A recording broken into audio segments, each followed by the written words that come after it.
Every single time we see a Junior Caminero highlight, he talks about the way his body moves, the bat speed. How has he been able to put it all together at such a young age? Case, in that lineup for the Dominican, where was he hitting? Yeah, right in the middle. At 21 years old. Right in the middle. Okay? They know it. Surrounded Everybody by knows absolute stars. This guy's special. Last year at 21 years old, 45 and a $110 in 154 games. And he got off to a little bit of a slow start as far as the power cord this year, but he was still having good ABs according to Kevin Cash. Hit a big homer for him yesterday. I love having you out here. No one's better in the business than breaking down hitting than you. And I always like to go like throwback because he does some things. Like listen, we live in a world where you can go on Instagram, you can go on YouTube, you can watch our show, you can do anything and you can get some type of hitting tutorial, evaluation, whatever you want. And what I noticed from the guys, and you were the hitting coach for Team USA, is a lot of them want to be ready to launch at release. Yeah. Okay? I think Bregman said it best when we were talking one day. Him and Judgy were talking. Some of those conversations at WBC were blowing my mind. But just talking about the 1-2. Things are happening. The guys are so good out there. The movement's so good. The velocity, it's got to be a 1-2, ready to launch. 1-2. And then not like a 1-2-3, which Caminero does some things that are a little different. Caminero's thinking 1-2, No, he's thinking, how far can I hit this ball? This is a wild horse who at some point, eventually, I think he's going to have to back it up to kind of save his body. But he is moving towards the baseball. It's a collision with the lower half. But, Case, you can talk to this. He's got the craziest bat speed in the game right now in 2026. We'll get into some boards. It's him and Stanton. And love his passion for it, right? Yeah, MLB ranked since the start of last year. Top 10 hitter.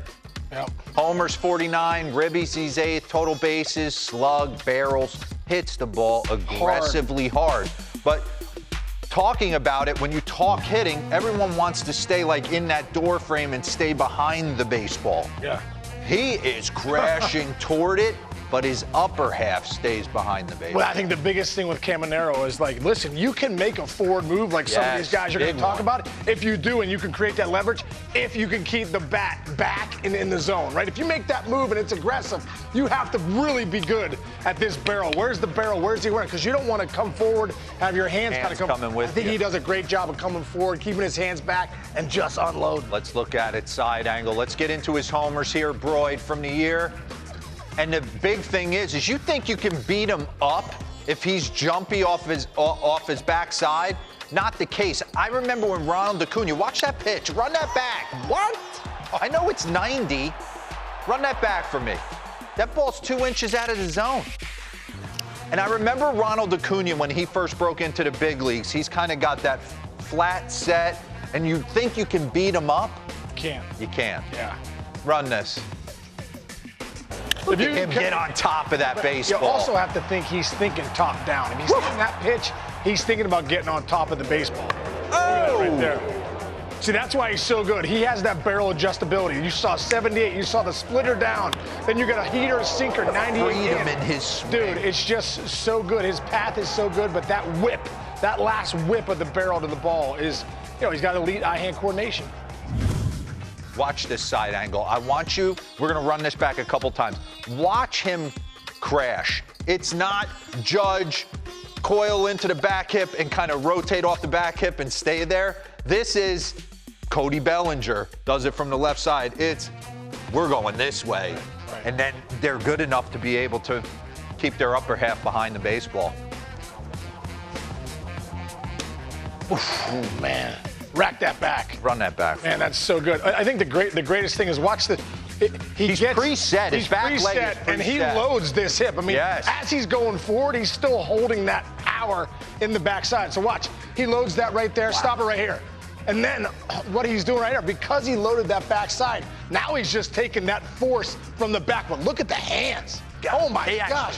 You want to talk about up and back. And he's creating such a stretch right here. The force from Caminero, that's why he hits it so far.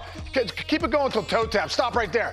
And then you're seeing right there from the backside to the front side. I mean, look at that right there. All that power is going into that front side. And we've talked about this before. That acts like your brake, right? Think about when a car stops and you hit the brakes. If you had stuff in the back seat, everything's flying forward. Well, that's what he's doing right there. With that movement forward, he is generating so much force into that front side and run for. And that's why that front heel ends up coming off the ground, because there's so much force going up. And this ain't a taught swing. I mean, he's been swinging like this since he was a young blood. Highest fast swing percentage since 2024. Stanton's at the top, minimum 1,000 swings. 98, Junior Caminero 79.6, but hot change to this year, Broyd. Highest average bat speed this season. Wow. Caminero's got him by a little bit. Minimum 50 swings, so I think it'd be interesting, and I will keep my eyeballs on it as his career progresses, 5 years in, 10 years in, the adjustments he has to make where that athleticism kind of slows down just a smidge. Yeah, we'll see. See if he stays back a little bit more. But he reminds me, we go back to the 80s when we were watching the game and breaking through. I mean, come on now. You know what, like... Dude, I played with Chef in the 07. I played with Chef. Yeah. But he's not gaining a ton of ground like Caminero. Run that back for me real quick with Sheffield. The violence of the bat speed is why I wanted to compare. It's boom, I'm going. You see him gain so much ground. And Chef told me one time, he said, Case, I'm trying to hit all 3 balls out of the ballpark. Look at one gone. Yeah. Back in the day. Talk about a guy who went and got it. Yeah, I like that. I like that. Caminero has a little, even How about a little bit Ruben more. from the right side? These are some good comps. Yeah. I like that. Got a lot of good stuff. But the thing I noticed this year, and Nays brought it to my attention, is his 4 homers have all been pulled. And last year, when he hit 45, and maybe it's Steinbrenner Field, maybe he didn't realize he doesn't have to cheat to any spot, but he was working the ball dead center, the other way, running into a bunch of homers. It's definitely, it's a small sample size, but there's a lot more pull in his game right now. So pause this for me, bring up that last board, and then we'll get into WBC. Highest slug to the opposite field since the start of 2025. Nick Kurtz is blowing the doors off everybody. And there's Junior Caminero. So another thing to watch, right? As the season progresses, does he start to work to the big part of the field? So he has that monster season instead of... The guys that can go the other way, like these guys, just some of the best players in the game with the best juice. So yeah, look at his spray chart from last year. It looks like my spray chart. No, yeah, it looks like Shahadi's from junior year in high school. Shahadi's spray chart is literally concentrated right here, right in that region. But it worked for you. You're all district. Say it again. Okay. Say it again. Get back to the tape. The unteachable. You can't teach certain guys to get to certain pitches. It doesn't make sense to me that Paul Skeens is on the mound just powering splinkers and 2-seamers in, and then he rolls a sweeper at the top of the zone. That's a ball. Yeah. To think he would even entertain swinging at that, and then to be able to take a pitch, close the screen door on the outer half, that was an incredible at-bat. And the thing is, this is the best celebration of all time. Watch this. Let this breathe. It's the best. It's unbelievable. It's the best. Oh, my God. We had guys getting chippy yesterday for no reason. Imagine if someone did that. The freedom in the swing, it describes it perfectly. Yeah. Junior Caminero. The athleticism. Yep. So.